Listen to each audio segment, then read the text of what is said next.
Petite recette de cookies sans gluten. Vous allez voir, c'est facile et ils sont vraiment bons. 125 g de beurre de cacahuète. Est-ce qu'on dirait du beurre? Pas vraiment. 126 g de rajout. Moi j'aime bien mettre du demi-sel parce que déjà je suis bretonne et que le beurre doux pour moi ça n'existait pas. Un petit goût salé aux cookies que j'aime bien. Et on met 25 g. C'est par 25 g les petites tranches comme ça.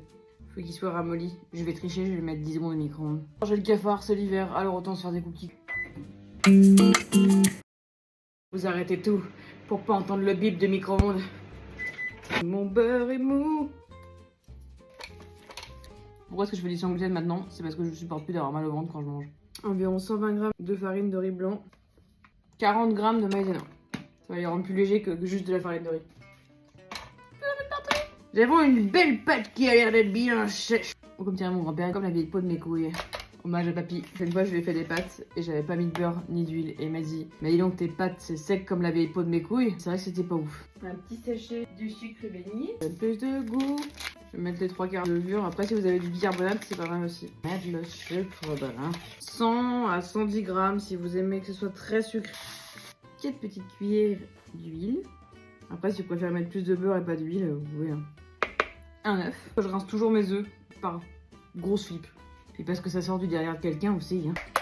Faut pas m'en vouloir la petite poulette. 4 cuillères à soupe de lait végétal. Moi j'ai du lait d'avoine là. Est-ce qu'il est encore bon? Eh oui. Et j'ai pris une fourchette, ça va être pratique pour mesurer. Ça marche avec n'importe quel lait végétal. C'est parti pour le travail le plus chiant. Astuce, n'hésitez pas à me les donner en commentaire. Et maintenant on va faire la même chose avec le chocolat. Et pardon. Mais il a quel âge ce chocolat? 2025. C'est pas grave, le chocolat ça périme pas. Là, il a dû prendre un coup de chaud à un moment donné. J'espère que ça va être bon avec ce vieux chocolat.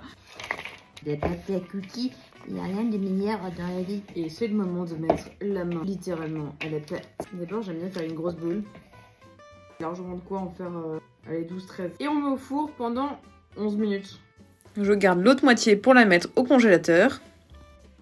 Vous pouvez les faire cuire un peu plus, c'est juste que moi j'aime bien quand ils sont sous cuits. Ils sont délicieux. Qu'est-ce que c'est que cette mèche qui s'est claquée sur mon front?